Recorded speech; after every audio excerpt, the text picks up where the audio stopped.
Federal prosecutors have charged nearly 50 people in a college admissions scandal that involves wealthy parents and celebrities bribing testing companies and colleges to get their kids into elite universities, including Stanford, Georgetown, and of course, dear old Yale. We will explain why the big college bust was inevitable. Then Media Matters takes another shot at Tucker Carlson. The Greenpeace co-founder says that the Green New Deal would end civilization, and Nancy Pelosi finally comes out against impeachment. I'm Michael Knowles, and this is The Michael Knowles Show.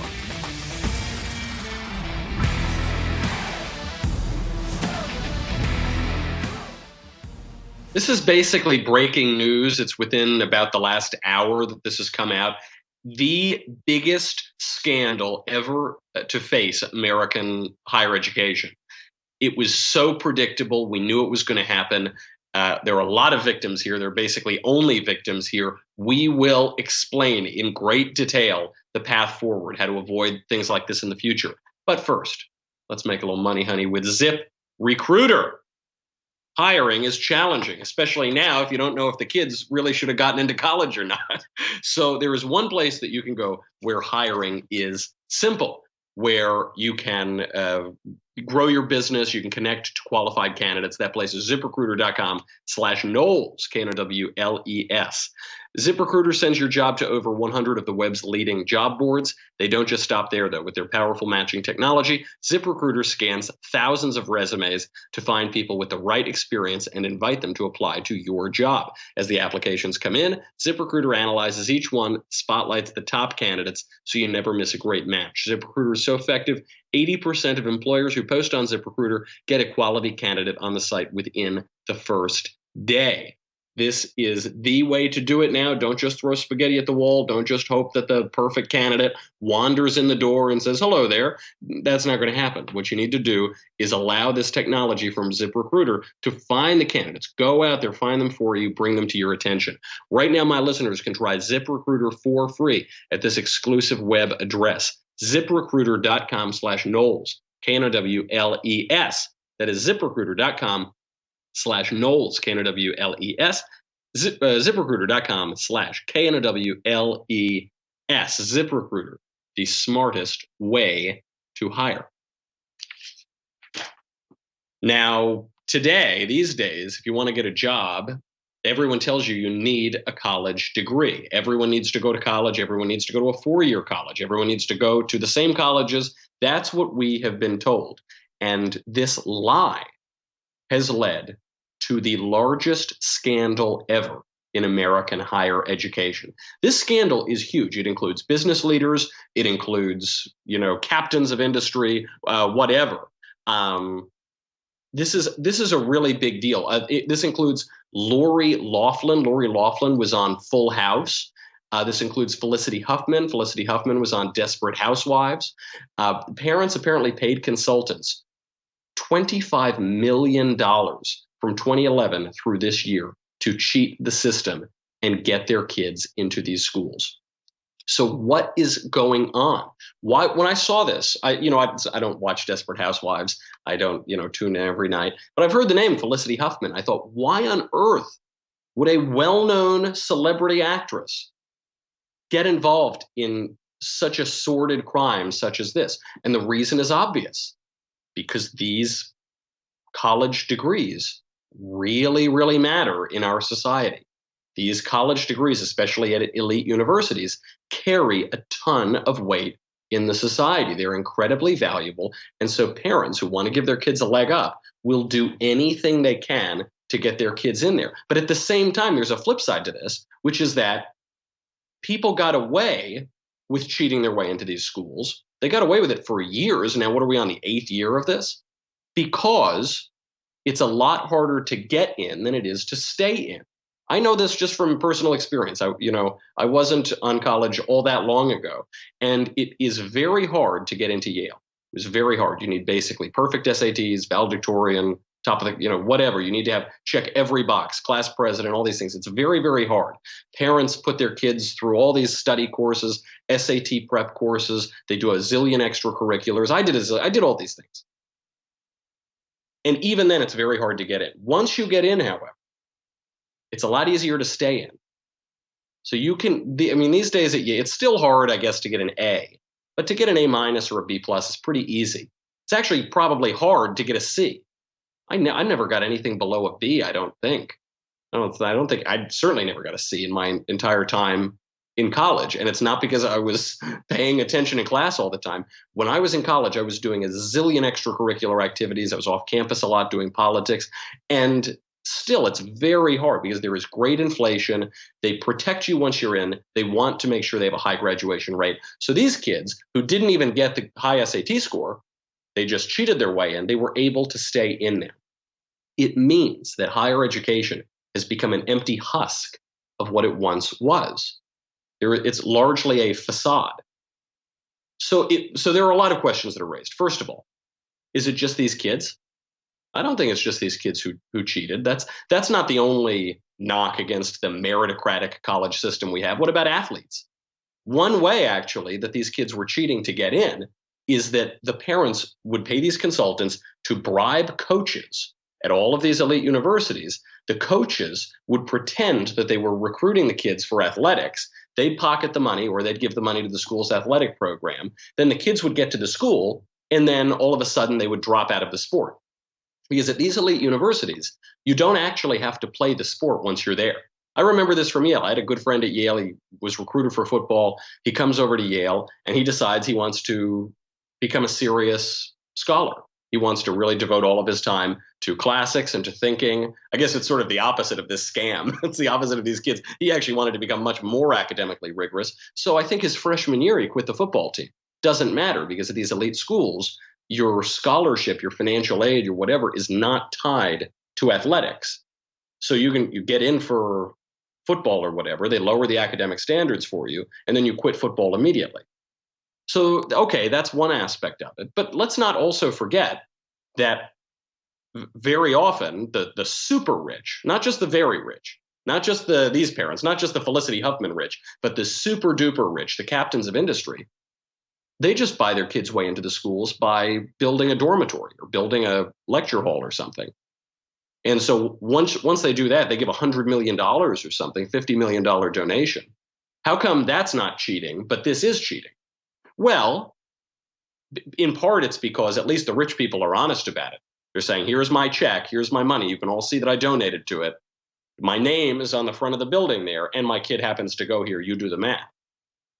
One thing that these parents were doing was cheating. They were pretending that their kids passed all of the academic rigor. They were pretending that the kids merited their place at the university. Now, I've heard that at a lot of elite schools, it's basically 50-50. 50% athletes and legacies, people whose parents went to the school, and then 50% got in on their own academic merit. And I got to tell you something. This is one aspect of college that I really liked. It's something that I think it is losing cachet in America, but it's very important, which is that because I didn't come from a super wealthy family, I didn't know that Felicity Huffman could have bought my way into college. So I legitimately had the privilege of considering myself in the people in college who merited getting in academically. Studied for the tests, got good grades on the tests, got good grades in school. I got to be there. That gives you a feeling of self-worth. That gives you a feeling of confidence. That gives you a feeling of belonging, of not being lesser than.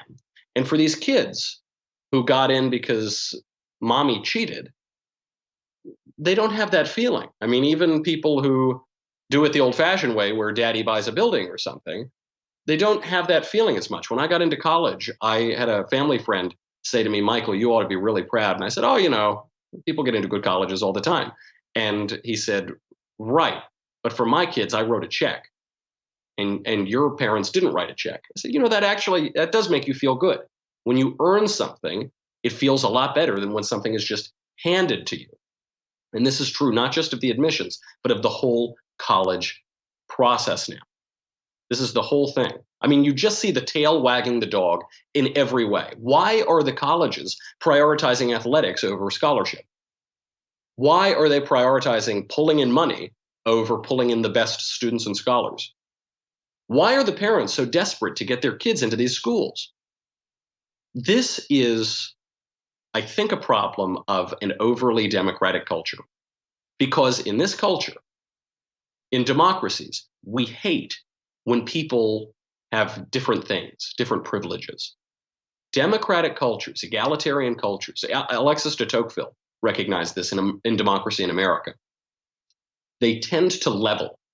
And so all of a sudden, if somebody has something, everybody else needs to have something. Everybody else needs to have that privilege. So now we are told that everybody has to go to college, so that only the most elite degrees seem to count for anything. You know, when I was in college, I studied with probably the greatest living historian, Donald Kagan. Donald Donald Kagan went to Brooklyn College. That's where he graduated from. Now, these days, there's such a difference. There's such a feeling that if you go to Brooklyn College, you could never end up at a very elite university. But in those days, that wasn't true because Brooklyn College was a very, very rigorous college. When Donald Kagan went to that college, there wasn't a sense that every single person in the country had to go to college. So if you went to college, you wanted to be there. You wanted to learn something. You were motivated. You were paying for it yourself, very likely. Or GI Bill was paying for it and you already paid your dues in the service. You had some skin in the game. You had some real stakes into it. Now that isn't the case. So now everyone is going to college. College is considered a good thing. It's good for everyone. College is a good thing for some people. It's not a good thing for everyone. A 4-year college degree is not only not a good thing for some people, it is a bad thing for some people. If you want to study the liberal arts, you want to study history or English or philosophy or something, and you want to have a general education, then you want to specialize, and then you want to generalize again at the top, a sort of, it looks like the letter I. That's the kind of traditional career when you go to get a liberal education. If you want to do that, if you are suited to do that, if that is your path, then you should go to college. It is a positive good to go to college. If that is not your path, if you want to be a very, very narrow specialist, let's say you want to be anything from a plumber or an electrician to an engineer. Let's say that's what you don't need to go get a 4-year liberal arts college degree. Why would you need to do that? Let's say you want to be an actor or an actress. You don't need to get a 4-year college degree. Let's say you want to be a musician. Let's say you want to, I don't know, you want to be an athlete. You don't need to get a 4-year college degree. If you want to work in the service industry, depends on what the job is, but you don't need a 4-year college degree. So many. If you want to be a computer programmer, you don't need a 4-year college degree. All the biggest billionaire, famous computer geniuses of our era dropped out of college. You don't need that. For certain jobs, it helps. For certain jobs, you don't need it. In fact, the liberal arts, very specifically, are not designed to get you a job. They're designed for what you do in your free time, how you make sense of your freedom, how you make sense of your leisure, how we earn our freedom in a free society. But that is not what what leveling leftist ideologues tell us. They tell us everybody has to go to college.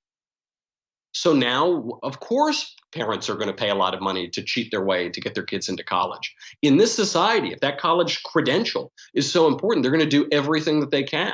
Of course. And this raises another question. What do we do about the kids who got in? So let's say Felicity Huffman's kid, gets into college. Say someone else's kid is still there. What if the kid is getting a 4.0 GPA? Actually, some colleges now don't even have GPAs. Brown University doesn't have a GPA. So you can't even tell what the grades are. So they're doing fine. They're doing just as well, if not better, than other kids who got a 1600 on the SAT or whatever. Well, should we kick them out? Is that the right thing to do? No, the problem goes a lot deeper. The problem is the university itself. When you think about who the victims are here, a lot of people are going to say the kids who didn't get in because mommy cheated. Okay, yeah, those kids are victims. That would have been awful. I mean, I remember the stress of college admission season. It's really tough. Kids, because there's a lot of value put on it in our society, kids put a lot of pressure on themselves. So the kids who worked very hard, who didn't get in, they're victims. The universities are victims. The universities which have been watered down and democratized and hollowed out and destroyed, they're victims of this scandal. And the kids of these very rich people, are victims because they have no sense of accomplishment and their parents are crooks. Imagine that you're growing up, you're at a formative age, 16, 17, and your parent tells you, Johnny, you're just not smart enough. You're not smart enough and good enough to merit getting into an elite university. So what we're going to do is cheat and rob another kid of that educational opportunity so that you can get in even though you don't deserve it. Can you imagine being that kid? That's what you hear. You think, well, on the downside, my parents think that I'm a failure, but on the bright side, at least they're criminals. At least my parents are criminals. There are no winners. There is no winner here. Nobody wins. So what is the solution? The first solution is you've got to push up against the worst instincts of democratic and egalitarian culture. You've got to push back against it. What democratic and egalitarian culture wants to do is make everybody exactly the same, put everyone on exactly the same path, waste everybody's time. What you need to do is allow for variety and diversity. It's ironic. I sound like I'm talking like a leftist. I'm using the words that leftists use. The difference is that I actually mean it. You need to permit variety and diversity. If somebody early on has an aptitude for, I don't know, engineering or something, coding, learn to code. I'm probably going to get kicked off of Twitter for saying that. If somebody has an aptitude for that, put him on a track for that. It's called tracking. Europe has tracking. The United States had this for a long time, but our overly democratic nature will not permit it. We want everyone to have every opportunity forever. You never need to choose anything. You never need to pick a path. No. Just generalize. But that only works to a degree. Eventually, you need to take all of that potential and turn it into some actuality. And it wastes so much time just to constantly be all potential, constantly be generalizing. Put people on tracks. If a kid is just not cut out for the classroom, just doesn't like school, doesn't like reading books, isn't going to start liking to read books, he wants to work in a trade, let's say. Say he wants to become an electrician or something. Put him on that track before he's 22 years old and $200,000 in debt.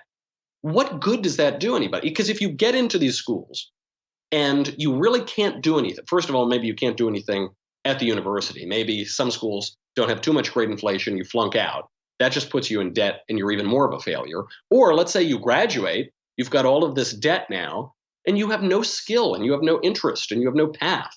What good? That hasn't done anybody any good. It just mismatches you for your future. So maybe put that kid on a path to a trade. Maybe someone wants to join the military right out of high school. They don't need to go to a four-year college right away. Maybe if they want to be an officer or a career guy, then they can do that. Or maybe they want to enlist, do that. Allow for variety and diversity. Stop homogenizing everything. People are different. This is a beautiful aspect of life. I get a great thrill out of different people telling me different opinions, having different experiences. The next thing we've got to do is reduce the federal college subsidies. I'm not saying cut them all off. I don't think there should be totally radical, drastic change immediately. I think that disadvantages kids who have been waiting their turn in this college cycle, and to cut off their opportunities, radically try to change the culture is fundamentally anti-conservative, and it's not going to work. What you need to do is steadily decrease federal subsidies for colleges. These federal government subsidies have created very perverse incentives. They've given colleges the ability to raise a lot of administrative bloat. They have given colleges, when you guarantee the student loans, they've given colleges a free check to increase tuition, which saddles kids with hundreds of thousands of dollars of debt. This has created terrible incentives, and it's made the universities reliant on the government. It's made them more politically correct. It's made them more willing to politically censor people. Very bad idea. Slowly, gradually, you've got to reduce those subsidies. And speaking of the administrative bloat, fire them all. Fire every single one of them. The deputy assistant, deputy dean of inclusion and diversity and nothing needs to be fired yesterday. End it. That is awful. They do nothing. All they do is sit in their office and try to justify their ridiculous and useless job and stir up trouble on campus and destroy liberal education. Fire them immediately. Next, reduce the role of sports in colleges. It's just too dominant. It creates too much opportunity for corruption and too much opportunity to corrupt scholarship and the purpose of the university. Next, eliminate fake academic disciplines. We joke about lesbian dance theory. There are really ridiculous disciplines out there. Women's sexuality and gender studies, ethnicity, race, and migration studies. Virtually any department that ends in studies, with, I suppose, the exception of the language departments, because some of those end in studies. But other than ancient or modern languages, we're just talking about cultural studies, dead. That's not an academic discipline. That is not serious scholarship. That is just ideology. Those have to go away because those departments attract professors and students who are not fit to be at a university. They are generally less intelligent and less educated, and they make up words, and they don't mean anything, and they damage the credibility of the university. You have to get rid of those. And finally, the other way to fix this is for employers to stop putting so much credibility, lending so much credibility to a meaningless certificate. If you get into a good college, what does that mean? Until this scandal, it meant that you were pretty intelligent. You had a pretty high raw intelligence. You had a pretty good IQ. Maybe you did well in high school. You did very well on a standardized test. That matters. It matters if your employee is intelligent. But it's not all that matters. Education matters too. What you can do. Skills matter too. There's a kind of funny thing. We joke about this on Backstage at the Daily Wire, where Ben went to Harvard Law, Drew went to Berkeley, I went to Yale. So the people with the shows went to these very elite colleges. And our bosses didn't go to college. None of them went to college. And so really it tells you something about the value of an education. If what you want to do, if what really gets you going is talking about Edmund Burke all day long, as it does for me, then yes, you probably need to go to college. If you want to run a gigantic business, if you want to be an entrepreneur, if you want to start a gigantic business, anything from us to Facebook to Microsoft to whatever, I don't see any evidence that you need a college degree. I don't see any evidence that you need to graduate. I don't know that you need to go in the first place. Different tracks, it's okay. And employers, really good employers know this. You look at the resume, okay, then throw it out. See what the person can do. See what the person is like to talk to. See what their hard skills are. This will be the only way. If you institute even 2/3 of those suggestions, you will go a long way to stopping this big college scam, not just the particular scam of cheating to get in, but the big scam overall, which is that our education has been watered down. I joke with my friend that he and I are just complete dunces. And I'm only half joking, because if we had had our education 60 years ago, we would have had to learn Latin, ancient Greek, maybe Hebrew. These days, if you graduate from Yale with honors, with summa cum laude, a degree in English, you can do all of that without ever reading Shakespeare. That is a scandal. That's the big college scam. And it's very important. A free society cannot remain free very long if it doesn't take education seriously. This is where I differ from my more rock-ribbed, maybe, kind of populist conservative friends who say, who cares, burn all of education to the ground. No. Free society will dissolve in 2 seconds once education is truly eliminated, once liberal education is eliminated. So it really matters that you can save this. You have to go out and try to bring it back. And, one way that we try to do this in a popular way, just as part of the show, is we go around and do all of these college speeches. And so right now I'm actually with Ben at Michigan, and Ben is giving a speech tonight at University of Michigan. And just it's as though, all nature is but art unknown to thee. The universities make our point before we can even say it, which is that he's getting protests. They didn't want him to come. And now the history department is holding a rival event to Ben's speech called When Provocateurs Dabble in History. Ben Shapiro and the Enlightenment. The Enlightenment. The history department. This is supposed to, we're the serious guys.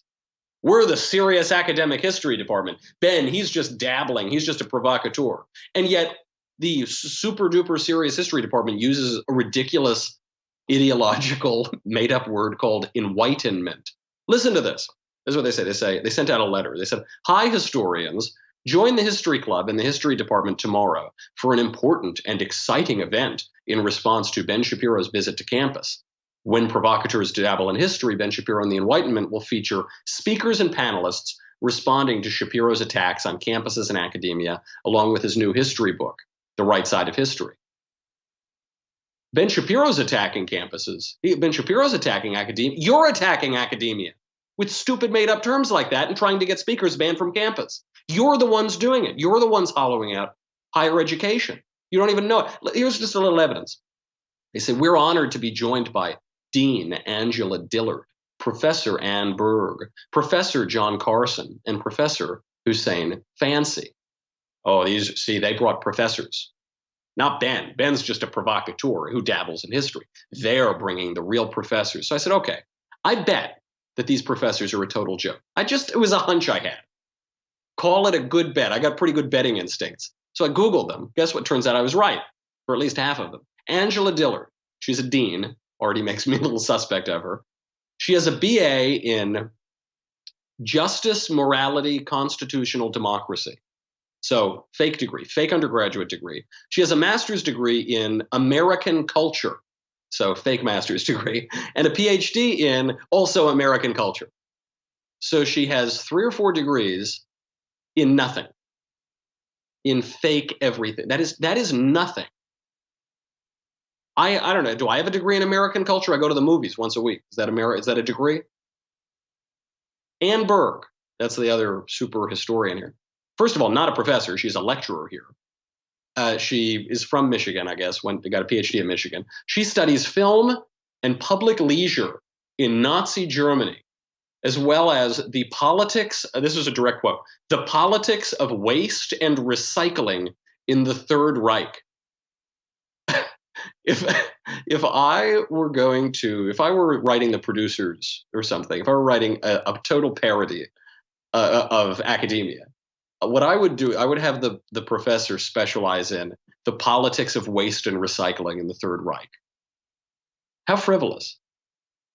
A couple of the other professors are apparently more legitimate, but at least half the panel, total frauds.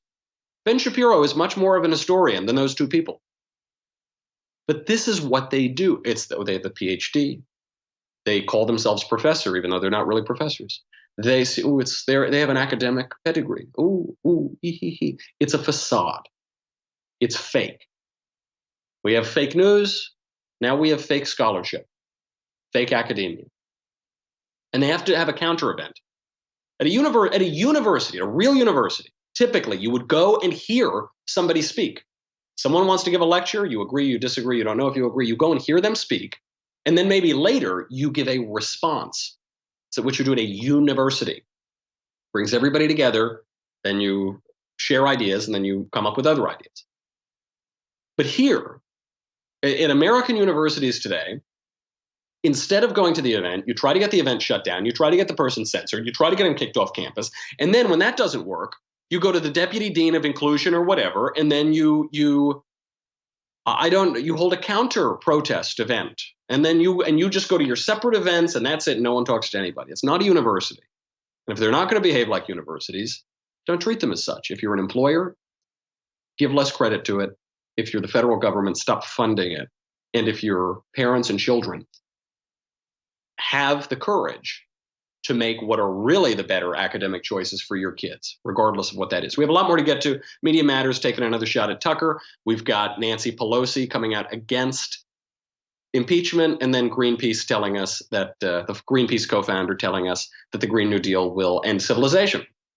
All of that in just a second. But first, you have to go to dailywire.com. dailywire.com. $10 a month, $100 for an annual membership. What do you get? What don't you get? You get me, you get the Andrew Klavan Show, you get the Ben Shapiro Show, you get the Matt Walsh Show, you get to ask questions in the mailbag, that's coming up Thursday. You get to ask questions backstage, that's coming up tomorrow. By the way, tomorrow, tune into our next episode of Daily Wire Backstage, March Madness Edition. Daily Wire God King, Jeremy Boring, Ben Shapiro, Andrew Klavan, Elisha Krauss, and myself will be smoking stogies, drinking whiskey, and laughing at this wild, crazy political culture of ours. As always, only Daily Wire subscribers get to ask the questions, so make sure to subscribe. today. Go to dailywire.com, get the Leftist Tears tumbler, lest you have to drink out of these sad little cups like I'm drinking out of now on the road. dailywire.com. We'll be right back.